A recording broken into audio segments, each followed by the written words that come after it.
mesdames et messieurs, bienvenue à cette nouvelle édition de votre balado-diffusion Gotchar, votre balado d'information automobile.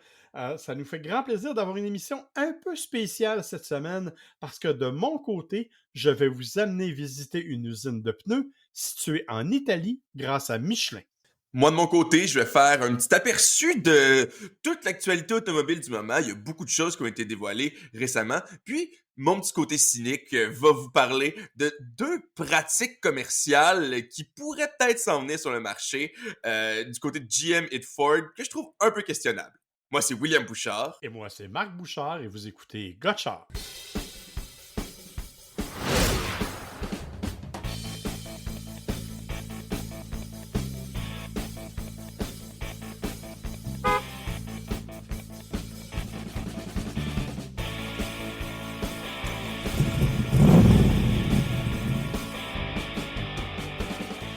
Alors oui, William, écoute, je vais te parler de mon voyage en Italie que j'ai fait la semaine dernière pour aller participer aux Journées internationales des médias de Michelin. Moi, je vais faire un peu mon fraîchier, là. J'étais le seul journaliste canadien invité sur place. Je ne sais pas pourquoi, mais je suis bien content de le dire. T'as raison d'être Et fier. ouais, c'est ça. Et j'étais accompagné, bien entendu, là-bas de journalistes là, des quatre coins du monde, chinois, thaïlandais, australiens, britanniques. Il y avait des Colombiens, il y avait bien sûr des Américains, il y avait des gens d'un peu partout. Donc, c'était vraiment une grosse délégation et les gens de Michelin nous ont présenté un défi dont je vais te parler dans quelques minutes parce qu'avant ça, parce qu'on est quand même des gars de char, on va parler d'un essai routier que j'ai fait la semaine dernière et qui m'a vraiment surpris. C'est celui de la Volvo S60 T8 Recharge. OK? En gros, c'est un hybride branchable, Volvo S60, qui est la berline intermédiaire de la famille. Et pourquoi je t'en parle? Parce que cette voiture-là m'a vraiment séduite. Et au-delà de ça, elle a même fait dire à ta mère qu'elle préférerait probablement la Volvo à une BMW. Et je veux dire, ça, c'est quand même un exploit, là, parce que BMW, pour le contexte, ça a toujours été, pour elle, un peu synonyme de la voiture de rêve. Mais là, on s'entend que pour qu'elle dise ça, il faut qu'il y ait vraiment de tout, là. Oui, ben écoute, honnêtement, ça m'a surpris, mais je suis d'accord avec elle. Honnêtement, c'est une belle et bonne voiture. C'est vrai que la BMW, elle est peut-être plus dynamique, là, mais dans le cas de la Volvo, on n'est quand même pas tout nu dans la rue, si tu me passes l'expression. On est quand même avec un moteur 4 cylindres 2 litres qui développe quand même 455 chevaux total avec la combinaison électrique, ce qui n'est pas rien. Autonomie électrique, et ça, c'est ce qui est probablement le plus intéressant, ça nous a permis d'aller chercher 64 kilomètres d'autonomie électrique et honnêtement, on l'a fait sans vraiment faire d'efforts. Bon, tu vas me dire qu'on a surtout fait de la ville, c'est vrai, mais je peux te dire que dans toute ma semaine, compte tenu de l'usage qu'on en a fait et compte tenu de la distance à laquelle on est pour aller à Montréal parce qu'il a fallu le faire, ben ça m'a coûté 4 pièces et demie de gaz dans ma semaine. Dans le contexte actuel, ça aussi, c'est assez miraculeux. C'est assez miraculeux. Honnêtement, donc, de ce point de vue-là, c'est parfait. La technologie hybride fonctionne très bien. La recharge est rapide. Les 64 kilomètres sont faciles à obtenir. Euh, Et honnêtement, c'est une voiture dont la douceur de roulement est exceptionnelle, dont le confort est vraiment très bon. On sait que chez Volvo, on a toujours misé beaucoup, beaucoup sur la qualité des sièges, sur la qualité du confort. Bon, pour ta mère, ce qui est important, tu sais, c'est la sécurité. Or, chez Volvo, c'est une des grandes caractéristiques de la marque suédoise. On a toujours misé beaucoup, beaucoup sur la sécurité. Donc, pour elle, ça a vraiment été une révélation de dire, écoute, pourquoi on pense jamais à Volvo quand on veut se magasiner une voiture? C'est vraiment exceptionnel. Bien entendu, c'est aussi une voiture qui est quand même assez bien équipée, là. La version qu'on avait, bon, toit ouvrant, bien entendu. Il y a toujours le fameux système Google intégré avec le grand écran, dont l'ergonomie est pas optimale, disons, pour employer une de tes expressions favorites. Là. C'est pas nécessairement mon choix favori. Par contre, comme je suis un utilisateur Android, l'intégration du téléphone, elle est absolument transparente. C'est absolument génial. C'est pas comme le Land Rover que j'ai cette semaine qui est supposé intégrer mon Android Auto, mais qu'une fois sur deux, n'est pas capable de le faire. Euh, Alors, dans ce cas-là, c'était vraiment transparent, ça se faisait super bien. Des assistances à la conduite qui sont pas trop intrusives, mais tout à fait efficaces. Un moteur qui est nerveux, qui est puissant, je peux te le dire. Quand tu arrives sur l'autoroute, tu ne traînes pas au milieu de la rue, tu es capable de te déplacer avec une certaine vélocité, avec un certain enthousiasme. Honnêtement, c'est un véhicule que j'ai beaucoup, beaucoup aimé. Euh, L'espace arrière est tout à fait raisonnable. L'espace de chargement est plus qu'intéressant. C'est un véhicule qui est à 63 000 en plus, équipé comme il est là. Donc, c'est quand même relativement raisonnable comme prix. Ben, disons que la Honnêtement, comparaison avec la BMW, elle se fait encore plus favorable dans ces conditions-là, hein? exactement, tu vois. Donc, il y a beaucoup, beaucoup d'éléments de cette nature-là qui, pour moi, sont à l'avantage de la Volvo. Rouage intégral, bien entendu, et on sait que du côté de chez Volvo, le rouage intégral, il fonctionne super bien. Donc, sincèrement, c'est un véhicule que j'ai tendance à oublier, que là, j'ai essayé dans sa déclinaison 2023, et honnêtement, non, c'est vrai qu'il n'y a pas le dynamisme de conduite de la BMW. Là. BMW, on le sait, c'est une voiture de pilote. C'est fait pour les gens qui aiment conduire. La Volvo, elle est faite davantage pour un usage peut-être un peu plus pépère, c'est vrai, malgré le fait qu'elle soit assez dynamique quand même là, au niveau de la puissance du moteur. Puis il y a quand même, tu sais, je veux dire, quand on conduit cette voiture-là, on fait quand même pas, on s'ennuie pas au volant. Là. La question n'est pas là. Mais honnêtement, c'est une belle surprise, une belle découverte.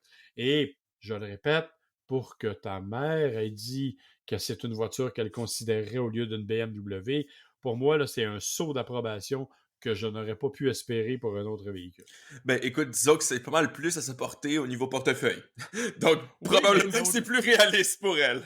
mais je te dirais elle n'a même pas regardé le prix, en fait. C'est vraiment au niveau de la performance, du confort, de la stabilité de la voiture, de l'usage, de l'ergonomie. Comme je te dis, moi, il y a juste le système d'infodivertissement auquel, là, je me suis habitué parce que ça fait plusieurs véhicules Volvo que je conduis. Puis, au cours des prochains jours, je vais conduire le Polestar qui a exactement le même système. Donc, je vais aussi devoir m'y habituer. Mais on finit par s'y faire. Mais honnêtement, j'ai été vraiment, vraiment enthousiaste de ce véhicule-là. C'est une excellente chose. Ceci étant dit, on va maintenant passer à comment pourrais-je dire, à la portion aux grands explorateurs de notre émission, Ah oui, j'ai hâte d'entendre de parler de ton voyage en Italie, là. dont je t'ai à peine parlé à temps plein depuis une semaine. Mais, C'est toujours le mais fun. sérieusement, mais sérieusement, rappelons que, bon, effectivement, c'était les Journées médias internationales. C'est la première fois que Michelin faisait un événement de cette nature-là en Italie. Pourquoi en Italie? Parce qu'ils ont de grandes installations là-bas. Ils sont présents en Italie depuis 1906. Quand même, là, c'est pas C'est une de d'hier. leurs premières usines à l'extérieur de la France, en fait. C'est la La première à première usine, l'extérieur, oui, c'est ça. effectivement. Et ils sont allés parce que leur gros client à ce moment-là, c'était Fiat. Donc, ils sont allés s'installer pas très loin de Turin pour être en mesure de fournir rapidement des trucs à Fiat et limiter le transport. Euh, ils ont installé une usine à Cuneo. Cuneo, dans le Piémont, c'est au pied des montagnes. C'est un superbe endroit, un peu frais, je dois le dire. Je suis revenu avec un rhume, mais ceci étant dit, euh, c'est quand même un endroit absolument magnifique. Et c'est une usine spectaculaire qui fait 995 000 mètres carrés. Je sais pas si tu sais, là, mais ça fait pas mal de pieds carrés, ça. On se promenait d'un bâtiment à l'autre avec des minibus parce que le transport était trop grand. C'est gigantesque comme usine. C'est super bien aménagé, bien entendu. Il y a de plus en plus de robotisation à l'intérieur, d'automatisation, je vais y revenir. Mais c'est quand même une usine qui est très importante parce qu'on y fait des pneus pour des véhicules passagers de différentes dimensions. Et on y fait aussi un peu de recherche, beaucoup même, de recherche et développement, parce que c'est là la raison pour laquelle Michelin nous a amenés en Italie, c'est pour nous parler des défis qui s'imposent à eux. Et ces défis-là, ben, ils sont particuliers parce que on parle souvent des voitures électriques, toi et moi, puis tout le monde, en fait, mais on oublie souvent qu'au-delà de la voiture elle-même, chaque fois qu'il y a un changement dans la fonction du véhicule, ça implique un changement pour les pneus. Et du côté de chez Michelin, on disait, écoutez, quand vous avez une voiture électrique, ben pour un pneu, ce que ça veut dire, c'est qu'il faut être capable de supporter plus pesant, parce qu'un véhicule électrique, c'est 4 à 500 kilos plus pesant à cause des batteries. Donc déjà, il faut que le pneu soit capable de supporter ça. Un véhicule électrique, ça a du couple aussitôt qu'on accélère. Et tu sais, puis tout le monde qui essaye une voiture électrique, on s'en rend compte, on accélère rapidement au début parce qu'on aime ça, sentir le feeling. Bien, évidemment, ça crée une useuse supplémentaire sur les pneus. Puis la conduite aussi à une pédale fait qu'il n'y a pas vraiment de temps de transition entre le frein et l'accélération. Hein? C'est aussitôt qu'on lève le pied, on freine, aussitôt qu'on appuie un peu plus, on repart. Exactement, bon point. Autre élément, ben, ta voiture électrique, elle ne fait pas de bruit. Ton moteur ne fait pas de bruit. Donc, tu ne veux pas que tes pneus fassent du bruit. Donc, tu dois diminuer le bruit de roulement aussi. Tout comme tu dois diminuer aussi la friction, ce qu'on appelle la fameuse la, la, la, Résistance au la, roulement. la faible résistance au roulement, que tu connais bien, parce qu'on en a parlé souvent. Écoutez, oui, parce qu'on écrit des blogs pour Black Circles et William en a parlé à quelques reprises. Donc, cette faible résistance au roulement-là, ben, ça a l'impact, évidemment, d'affecter la voiture. Mais rajoute à ça, et si tu remarques les tendances actuelles, que ce soit dans l'électrique ou non, les pneus ont grandi. Quand moi, j'ai commencé à conduire, on conduisait sur des voitures qui avaient des 12, 13, 14 pouces. Aujourd'hui, c'est des 20, 21 et 22 pouces avec le nouveau Silverado qui s'en vient. Donc, c'est vraiment un défi Presque complètement différent. doublé dans le fond, là. Totalement. Donc, c'est vraiment des défis complètement différents. J'ai trouvé ça assez fascinant et j'ai eu l'occasion d'en parler un peu avec, bon, il s'appelle Bruno de Ferraudy. C'est le vice-président senior qui est en charge, en fait, des relations entre Michelin et les différents fabricants manufacturiers. Et je lui ai demandé, en fait, de me résumer en quelques mots parce que la beauté, et je le dis, c'est que Michelin, c'est une compagnie française. Alors, quand même si j'étais en Italie, j'ai pu avoir des entrevues en français. Donc, vous allez avoir des entrevues à peu près exclusives avec les principaux dirigeants de Michelin et j'en suis très content. Donc, M. de Ferraudy, qui m'a expliqué en fait quels étaient les principaux défis auxquels Michelin devait s'attendre au cours des prochaines années. Les défis principaux, je dirais que c'est qu'on est dans une période où l'automotive industry est très instable. C'est-à-dire qu'on voit bien qu'il y a de nouveaux acteurs qui arrivent sur le marché, comme Tesla, comme NIO, comme Xiaopeng en Chine.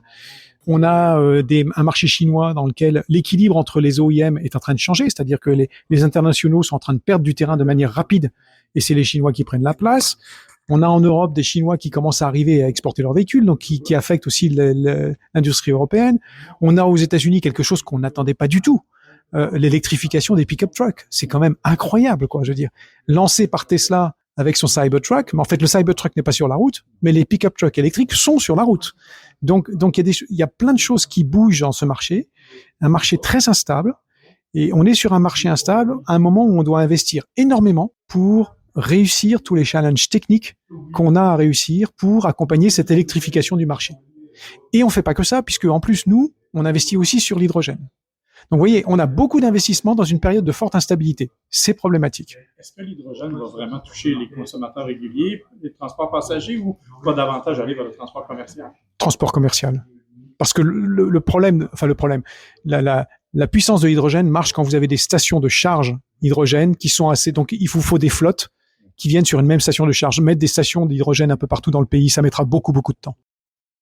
Alors, comme tu vois, ça résume à peu près ce que j'avais dit là, au niveau des différentes configurations et des problèmes.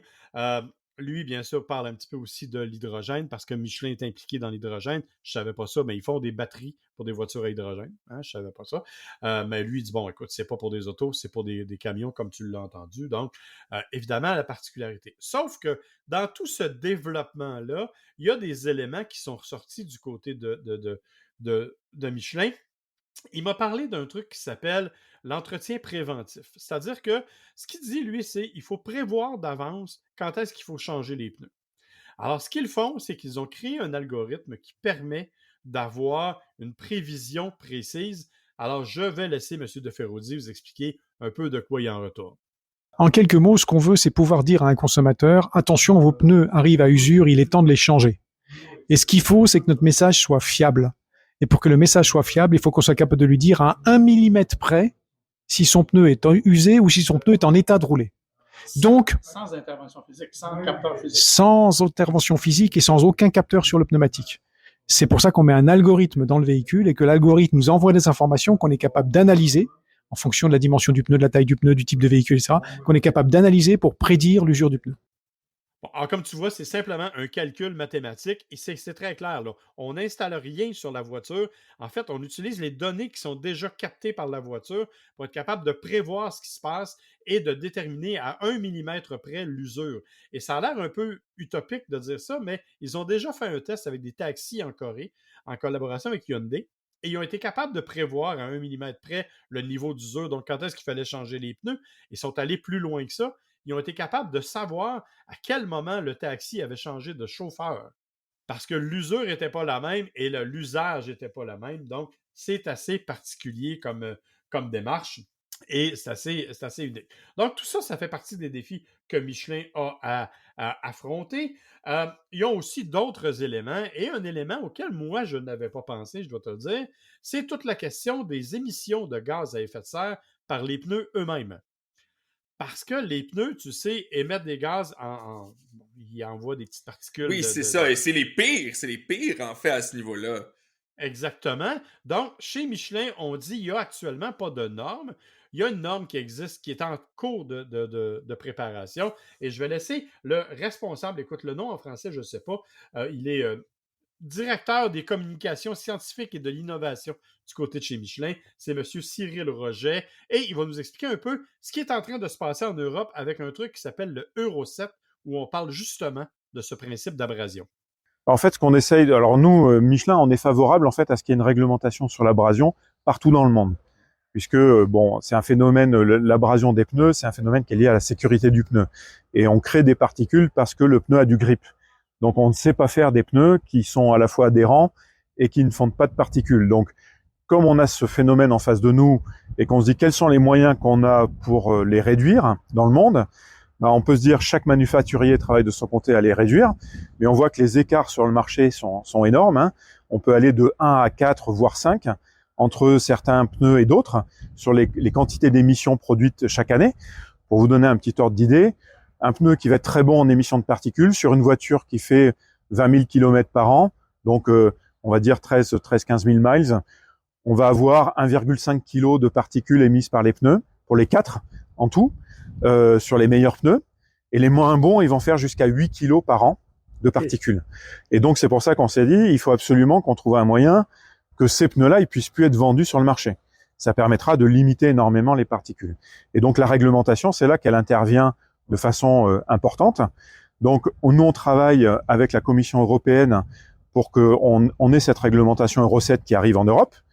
Et comme vous le savez, quelquefois, la réglementation européenne, elle s'adresse à des groupes de travail, comme l'UNECE, et qui du coup, en fait, au sein de l'UNECE, on va trouver d'autres pays, en fait, que les pays d'Europe, qui vont pouvoir du coup utiliser ces réglementations pour les appliquer dans d'autres pays, comme par exemple les USA ou le Canada. Je sais que les USA et le Canada font souvent des réglementations ensemble. Ouais. En général, le Canada soit précède ou suit ce que fait les États-Unis.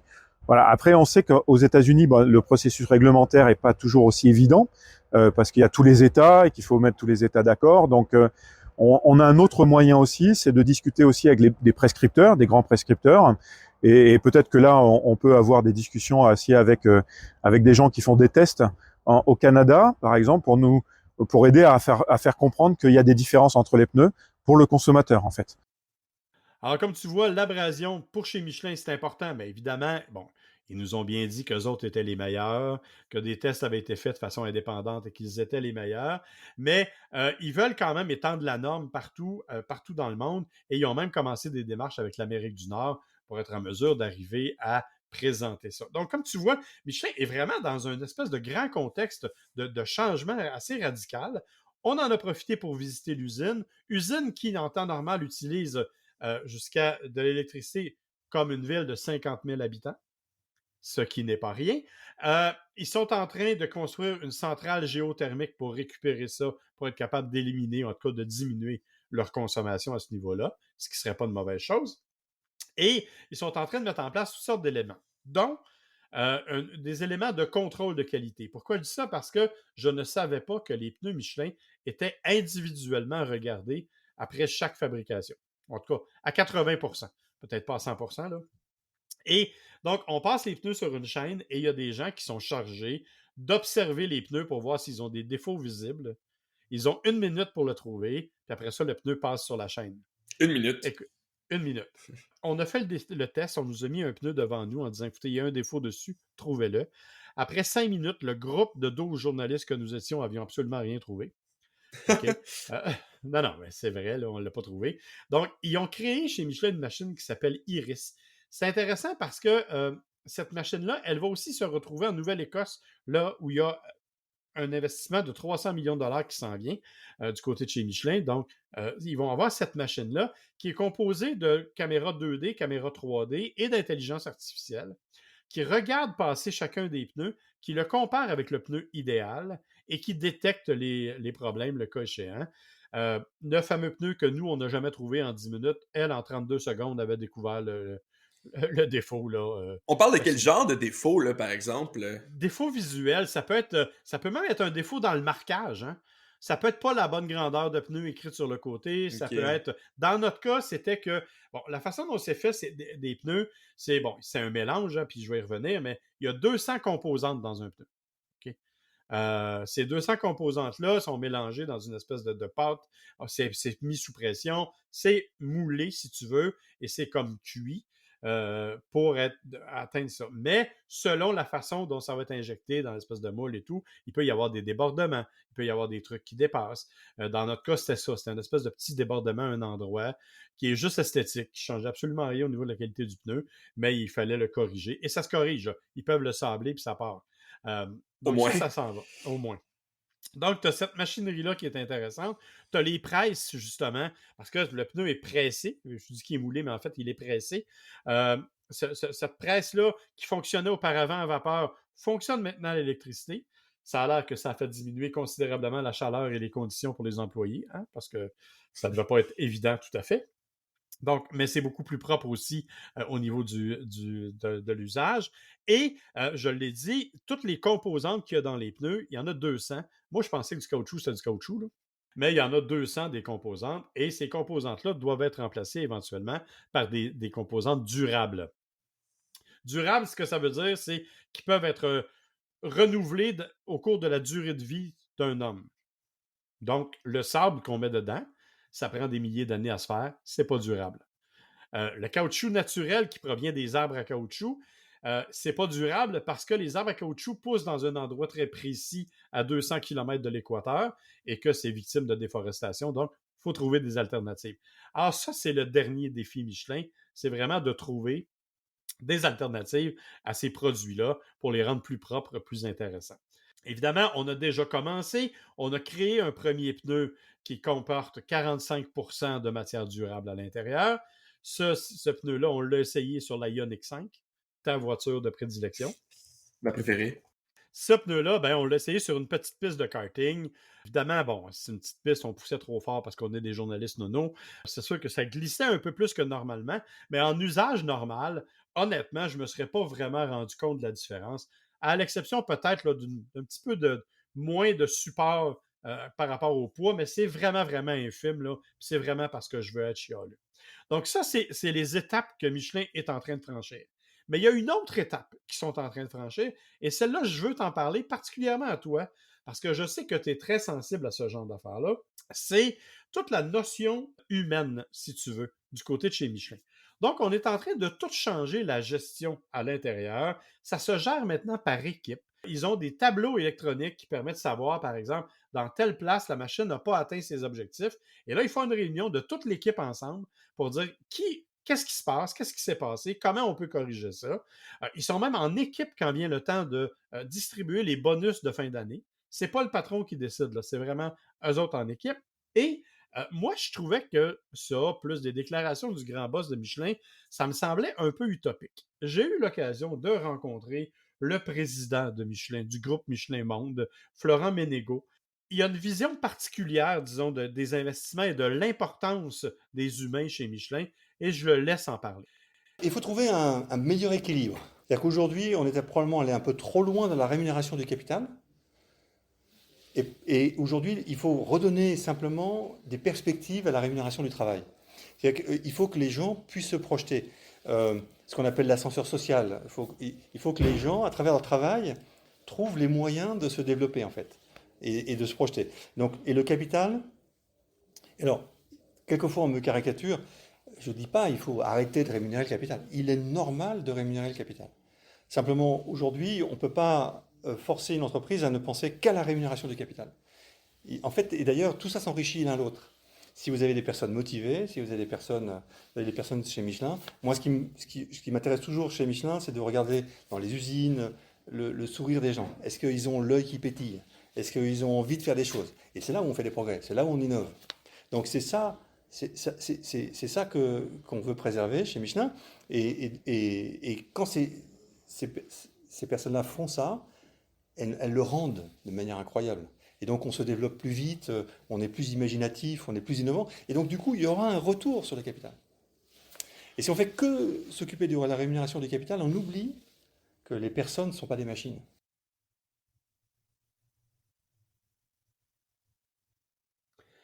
Bon, comme tu vois, lui, ce qu'il dit, c'est que dans le fond, la vraie mission d'être de Michelin, c'est de s'assurer que ses employés sont aussi contents. Et il va même jusqu'à dire, on a assez donné d'argent aux capitaux, il est maintenant temps de donner de l'argent au travail. En disant, c'est normal qu'on investisse dans les capitaux, ils ont pris un risque, donc oui, ils ont droit à une ristourne, mais ça fait assez longtemps que les compagnies investissent là-dedans. C'est peut-être le temps d'aller investir maintenant dans le travail, et c'est la nouvelle vision, c'est la nouvelle tendance que Michelin veut prendre. Alors, je me suis dit que c'est le genre de nouvelle qui ferait bien ton affaire. Oui, en effet. Encore faut-il qu'on ait la preuve, je veux dire, à moyen, à long terme, que c'est vraiment bénéfique pour les employés. Écoute, on rentrera pas dans mes opinions politiques parce que ce serait plutôt long. Je suis certain que M. Ménégo, quand même, reste peu à plaindre comparativement à l'employé de chaîne de son usine de Cuneo, mais malgré tout, c'est quand même mieux d'avoir un patron qui a ce genre d'opinion-là versus des patrons qui ont l'opinion complètement inverse. Je sais pas, moi, si on va s'acheter une Tesla, c'était le moment de Tesla bashing. Voilà. Juste pour ton information, j'ai rencontré des employés du côté de chez Michelin dans l'usine. La plupart des gens ont en moyenne 24 ans ou 21 ans d'ancienneté. Du côté de chez Michelin Cuneo, donc c'est des gens qui sont là depuis toujours. Il y a même des départements où c'est le père et le fils. Donc il y a les deux générations qui travaillent ensemble là. C'est considéré comme de très très bons emplois dans la région de Cuneo chez Michelin parce qu'effectivement, il semble que oui, jusqu'à maintenant, écoute, évidemment, ça sera. Mais ce qu'ils ont fait, et ça j'ai trouvé ça cool, puis il n'en a pas parlé dans l'entrevue qu'il m'a donnée, mais il l'avait dit auparavant, ils ont fait une étude dans tous les marchés où ils sont présents et ils ont établi un salaire pour que les employés aient accès à des loisirs, à des vacances, qui aient accès à une vie moyenne relativement élevée. Et c'est le salaire moyen qui détermine dans chacune des usines où ils sont. Ça va évidemment selon les zones géographiques, on s'entend, là, mais c'est le salaire moyen. C'est leur façon de déterminer l'échelle salariale. Alors, je trouve ça quand même intéressant comme principe. Puis il faut dire qu'il est juste là depuis 2019 aussi, là, si on regarde, là, tandis que celui juste avant avait été là pendant 7 ans. Donc, on va quand même lui laisser quelques années pour mettre à terme ses projets, malgré, hein, comme on le répète souvent, mon petit cynisme par rapport à ce genre de grosses compagnies-là. Mais jusqu'à date, j'avoue que, du moins sur ce qu'ils disent, sur ce que tu m'as dit qu'ils font, j'ai pas grand-chose à dire, malgré mon cynisme. Je suis obligé de leur dire quand même bravo. Là. Au niveau des déclarations, du moins qu'ils tiennent, c'est rafraîchissant.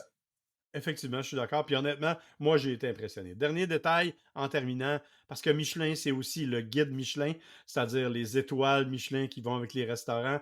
Alors évidemment, je devais vous dire qu'on est allé dans un vignoble où on a eu les conférences et où il y a un restaurant, Guido Restaurante, que ça s'appelle. Ça s'appelle Fontana Fredda, le vignoble où on est allé. Et on avait le petit souper qui était une espèce de cocktail dînatoire, donc des trucs debout qu'on nous passait, mais préparé par le chef du restaurant en question. Donc, un restaurant qui a 2 étoiles Michelin. Inutile de te dire qu'on a pas trop mal mangé, je te dirais. Il a entre autres préparé des agnolottis au bœuf dans une sauce, un bouillon de bœuf. Honnêtement, et excusez ma vulgarité, mais je me serais fourré la face dans le bol et j'aurais tout mangé. C'était absolument délicieux. Et le dessert, une mousse au chocolat surmontée d'une espèce de cracker au chocolat, là, vraiment une tablette rigide. À l'intérieur, caramel, fleur de sel. Oh là, un petit souvenir intéressant que j'ai ramené d'Italie. Bon, ben c'était tout pour votre podcast de gars de bouffe. On vous retrouve la semaine prochaine.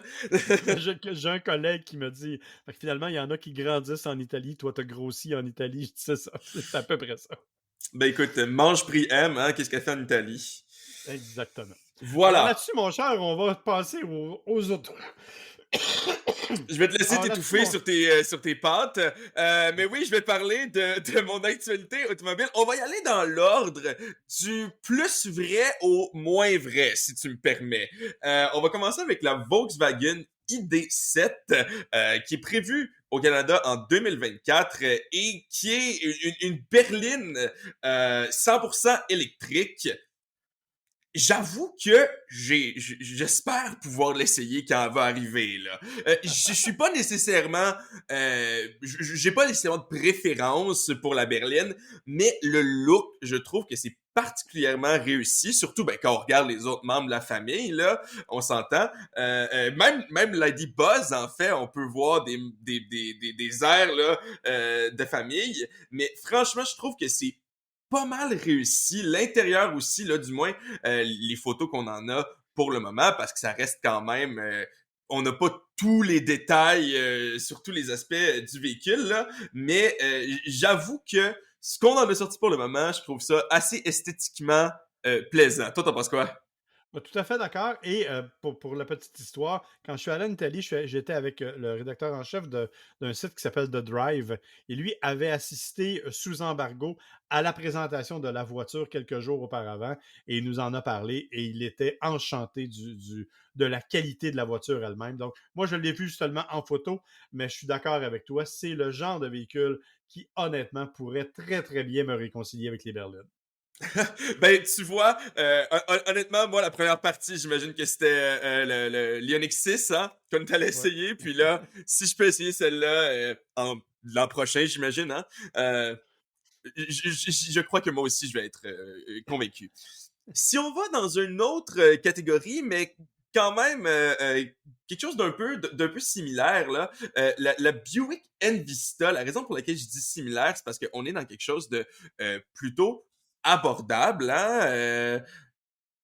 Ouais, c'est sûr que c'est Buick. Ça demeure quand même techniquement un peu un véhicule de luxe, mais on est vraiment dans d'autres choses, là. Oui, c'est C'est ça. beau, Ben, là. on se tourne vers le luxe abordable, d'ailleurs. C'est exactement les termes employés chez Buick, là. Puis, et quand on regarde, là, on voit qu'on n'est pas dans les designs un peu pépère, là, pour citer exactement le titre du guide de l'auto, on est loin de là encore. C'est leur titre et je pense que c'est ce que tout le monde s'est dit en voyant le design très très épuré.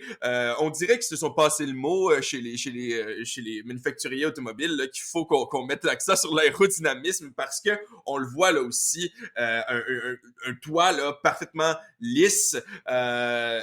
Donc esthétiquement, j'ai pas grand chose à dire. Je sais pas, ça reste quand même une Buick là avec le grillage en avant, la calandre assez proéminente. Mais on dirait justement une Buick puis un Ouais, véhicule mais électrique il qui y ont a fait un quand même, bébé là. il y a quand même des nouveautés là, tu sais, au niveau le bon, nouveau logo, la partie avant avec les phares très très profilés. C'est pas quelque chose auquel Buick nous avait habitués C'est vrai. vraiment.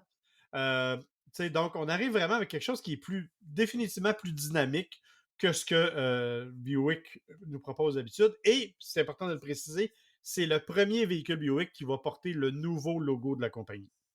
C'est vrai, j'ai oublié de le mentionner. Ah oui, puis si on veut parler de la puissance, là, on parle de 136 chevaux. Donc, c'est pas l'affaire qui va te décoiffer, là, mais quand même, ça roule. Effectivement, oui, mais tu sais, c'est sûr que c'est beaucoup moins que ce que c'était, mais c'est le petit moteur 3 cylindres 1,2 litres, en fait, qui est partagé avec le nouveau Chevrolet Trax, là. On mise beaucoup, beaucoup sur ce genre de moteur-là du côté de chez GM cette année. Un petit moteur qui est efficace, économique. Bon, moi, tu sais, je veux dire, il est dans le Trailblazer avec le 1.3, le 1.2. Euh, c'est correct, ça fait le travail. C'est pas, je veux dire, je perdrai pas mon dentier sur le banc d'en arrière, là, mais c'est correct, ça fait tout à fait le travail.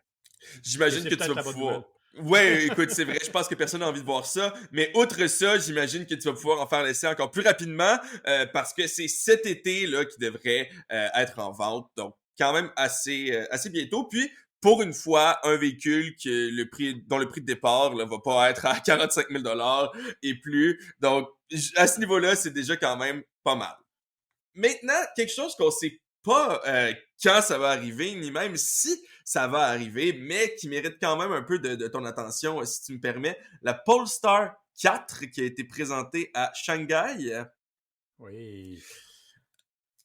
Encore une Polestar fois, vas-y. Polestar sont partis sur une lancée, là. Je veux dire, on les a vus venir, ils ont bien vendu leur véhicule récemment, mais là, Polestar 3 qui a été dévoilé officiellement en production il y a quelques temps, la 4, excuse-moi, la 6 qui est présentée aussi au Salon de l'auto des véhicules électriques à Montréal, ils sont vraiment sur une lancée, Polestar. Là. Puis, si on se fie à ce qu'ils ont dit pour le moment, ça devrait venir un peu chauffer les fesses de l'Ioniq 6 au niveau de l'autonomie. 600 km selon le cycle WLTP, il faut le mentionner. Hein? Donc, c'est toujours un peu plus optimiste que ce que nous, on a ici en termes d'autonomie, puis toujours plus optimiste hein, que la réalité. Même nos estimés sont plus optimistes que la réalité. Donc, faut pas s'attendre nécessairement à 600 km d'autonomie, mais quand même, là. Oui, non, c'est bien. WLTP, dis-toi que ça va être 480-500 chez nous à peu près. Là. Donc, on est vraiment un peu plus bas. Mais tu as raison de dire que c'est des joueurs importants. Et tu n'en as pas parlé, mais il faut regarder le design de ce véhicule. Ah oui, absolument. Ben ça, c'est une des premières parties. C'est là que j'y allais tout de suite après avoir mentionné ces 544 chevaux. Donc là, ouais, l'Ioniq 6 en mange pour son rhume, là. Mais tout ça pour dire que le design, oui, est assez beau. Le devant, surtout, je l'apprécie particulièrement avec les phares qui sont, on dirait, divisés. En fait, non, on dirait pas. Ils sont carrément divisés avec des parties un peu en crochet, là, qui vont par en haut et par en bas, séparés par une ligne. Franchement, je trouve que le design est assez impressionnant. Je suis pas un grand fan des Polestar que j'ai vus en vrai. Les quelques Polestar que j'ai vus en vrai, parce qu'on va se dire c'est pas le véhicule le plus commun sur la route, mais ça, j'aurais bien hâte de le voir, disons même avec plus de photos là, que les clichés, disons super lichés qu'on a sortis pour le moment. Faut pas oublier non plus que c'est le premier véhicule qui arrive sans pare-brise arrière. Si tu le regardes comme il faut, il n'y a pas vraiment de fenêtre à l'arrière. Non, c'est ça, parce qu'en fait, c'est complètement... C'est une seule courbe.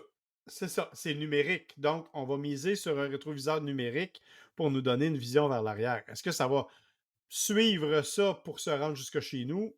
Peut-être pas, par exemple, au niveau de la production, mais en tout cas, c'est quand même un look assez unique, assez particulier.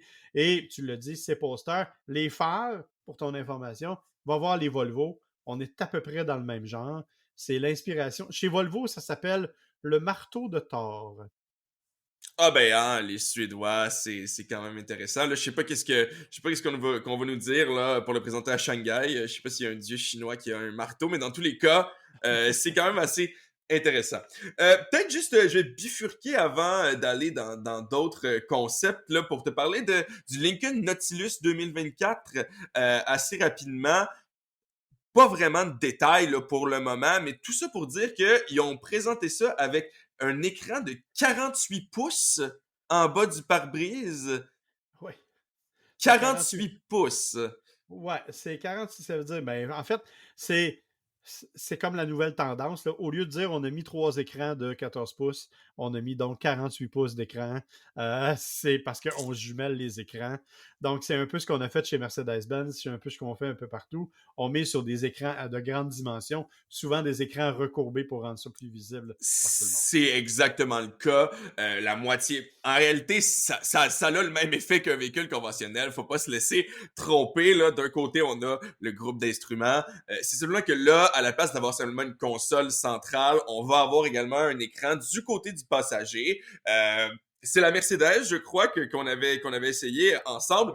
J'espère simplement que cette fois-ci, le Nautilus va être équipé d'un ordinateur assez puissant pour être capable de tout gérer ça en même temps et pas laguer sa vie aussitôt qu'on lui demande de faire deux choses. Parce que c'était le problème de la Mercedes qui était impressionnante d'un niveau de technique. Si seulement l'ordinateur avait été capable de tout faire en même temps sans laguer, c'est un peu le problème. Mais ce que j'aime de Lincoln, du Nautilus qu'on vient de voir, c'est qu'il intègre quand même plusieurs aspects là, du concept qu'on avait vu il y a 1 an à peu près, le Lincoln Star qui avait été présenté, qui était absolument fou. Là, c'était un véhicule du futur, comme tous les concepts. Mais on avait justement un intérieur avec, écoute, les écrans étaient partout là dans ce véhicule-là, mais il y avait entre autres un écran recourbé en avant de l'habitacle, exactement comme le nouveau Nautilus. Donc, quand même, là, il y a quelque chose à apprendre des concepts qu'on nous montre, si ce n'est pas l'écran dans le plancher comme on nous avait promis. Ouais.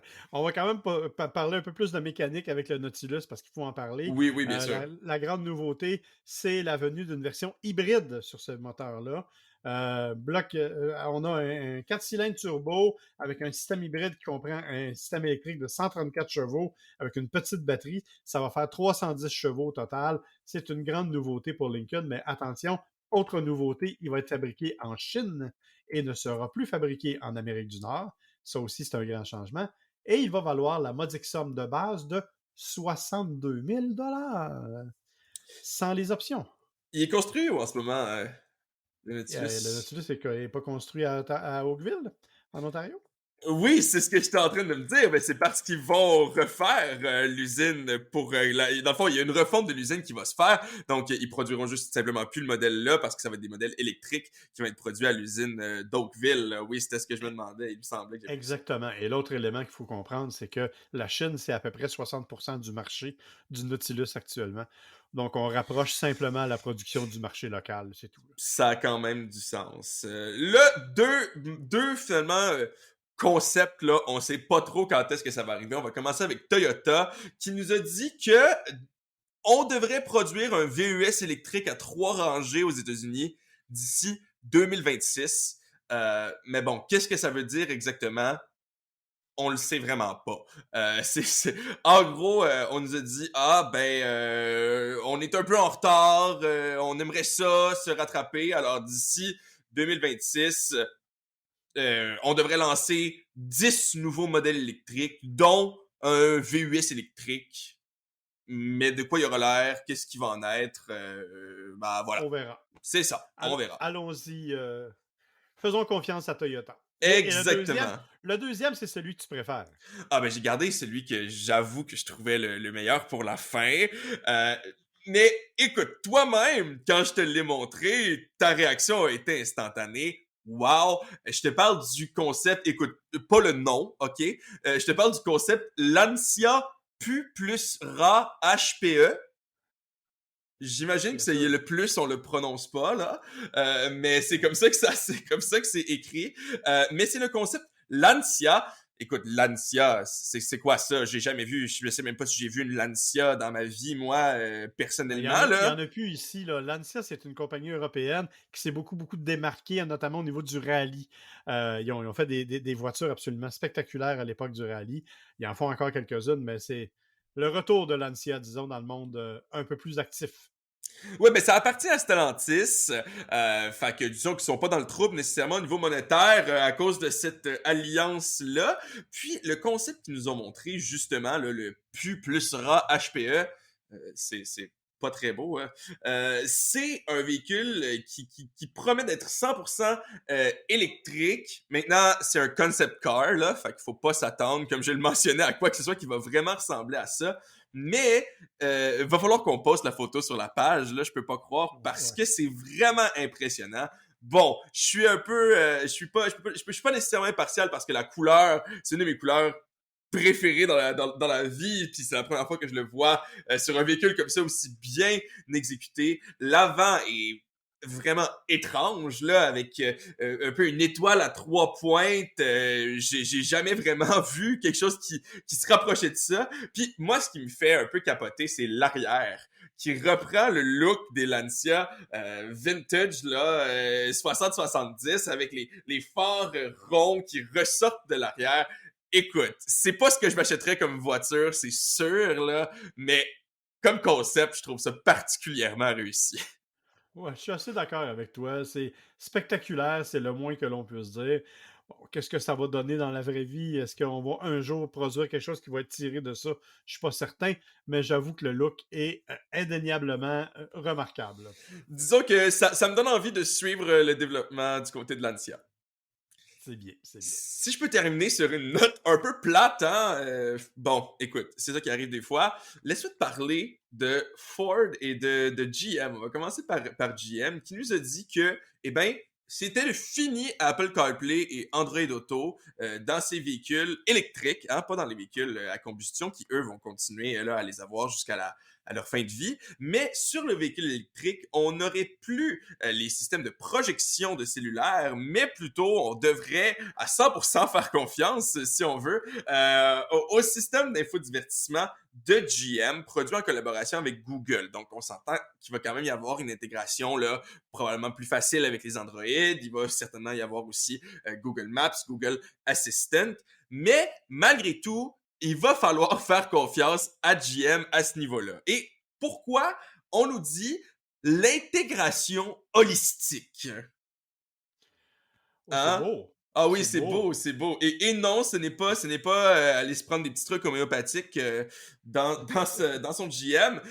C'est plutôt que tous les systèmes soient connectés ensemble. L'exemple qu'on nous donne, c'est par exemple, si on s'en va vers une borne de recharge, ben, le véhicule saurait qu'on s'en va vers la borne de recharge et donc chaufferait la batterie en prévision de ça pour une charge plus rapide. Wow! Bon, est-ce qu'on peut leur dire que la Mercedes EQS fait déjà ça? Est-ce que c'est avec son propre système d'infodivertissement ou est-ce que c'est en connexion avec l'Apple CarPlay? Ça, c'est la vraie question. C'est sûr que c'est possible, là, mais je pense que plutôt ce que GM dit, c'est on veut forcer, c'est pas le terme qu'ils ont dit, là, mais c'est ce que ça veut dire. On veut forcer les gens à utiliser ces services-là qui, au fond, on nous dit vont être meilleurs pour eux, là. Tu sais, c'est dans le fond pour le bien Et des autres. écoute, je vais faire mon William en étant cynique. Sont meilleurs et tout, ils vont coûter combien? Ah, ben c'est gratuit pour quelques années. À OK. moyen terme, cependant, on s'attend à ce que ce soit un abonnement. Euh, ben, tu poses les bonnes questions, hein? Parce que c'est ça le vrai problème, c'est qu'on s'attend à ce que ces fonctions-là deviennent les fameux abonnements qu'on n'arrête pas de parler et que éventuellement même cet accès-là holistique soit derrière, excuse mon anglicisme, un paywall là carrément. Donc, au fond, peut-être que moi, je suis du côté des 79% des gens, selon Apple, OK, mais 79% des gens qui ne considéreraient même pas acheter un véhicule sans Apple CarPlay. Euh, j'ai l'impression un peu que GM se tire dans le pied, mais tous les manufacturiers s'en vont un peu là, fait que Est-ce ça qu'on va peut être à dire nous de que faire ça, des choix. en matière d'infodivertissement, c'est pas une première pour GM, hein? Citons le désormais célèbre Q du côté de Cadillac, qui était une catastrophe éhontée à l'intérieur de la compagnie. On va souhaiter que cette fois-là, il se plante un peu moins, surtout s'il faut payer les abonnements. En plus, ça risque d'être surveillé de pas mal près. Je me demande à quel point ça va leur revenir d'en face. C'est ce que j'ai hâte de voir au courant des prochaines années. On verra bien. Ou Tu parlais si de même Ford? ça leur revient d'en face. Oui, ben c'est là que j'allais, parce qu'il y a quelque chose d'encore pire, ok? Il y a quelque chose d'encore pire, selon moi, que de payer pour la connectivité holistique. C'est le brevet que a déposé Ford, écoute, c'était en 2020, mais ça a été rendu public juste récemment, où on utiliserait des caméras et des projecteurs à l'intérieur de l'habitacle pour projeter des publicités sur les fenêtres des passagers. Des publicités Des publicités. à On sait pas. l'intérieur du cockpit, là. Oui, ben de l'habitacle, oui, c'est ça, exactement. Les vitres arrière seraient recouvertes d'un revêtement spécial qui permettrait de projeter des publicités. Il est littéralement écrit ad sur le brevet, là. C'est même pas des blagues. Quand il y a des gens assis à l'arrière.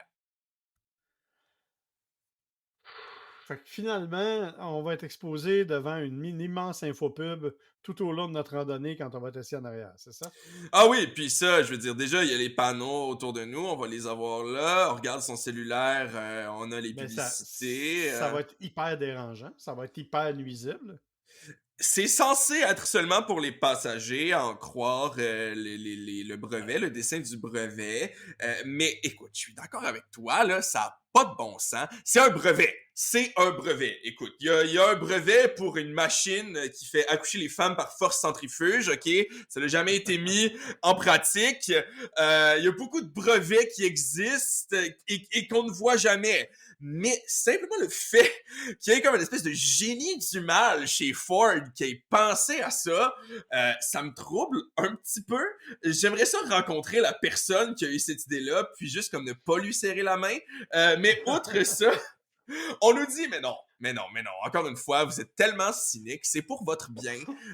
Parce que, mettons qu'il y a des gens suspicieux là, qui arrivent autour du véhicule, on pourrait projeter une image sur les fenêtres avant qui pourrait simuler la présence d'un conducteur. Et donc, Ben oui. tu sais, faire peur aux potentiels voleurs en allumant la radio, là. Ouais. Ben oui. On sent. Ils ont notre bien à cœur et ils vont l'avoir, c'est ça. Et c'est exactement ça. C'est exactement ça. Puis j'espère que tout le monde est prêt à dépenser son 15,99 par mois pour avoir le Ford Premium et pouvoir partir son moteur sans attendre les 30 secondes de publicité. Tabarnouche, enfin.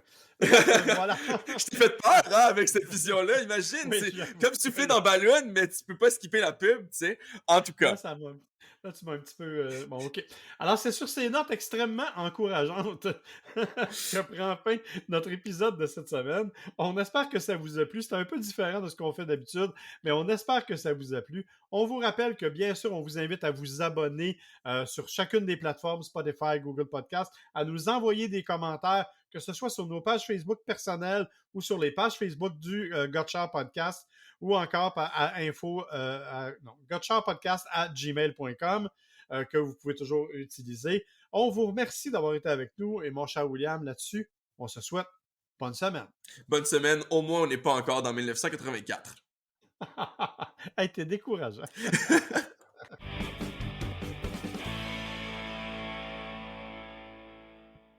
Gotchard est une production de l'agence MWA Bouchard, à l'animation Marc et William Bouchard, au montage sonore Audrey Denomé et pour la musique thème Kevin MacLeod.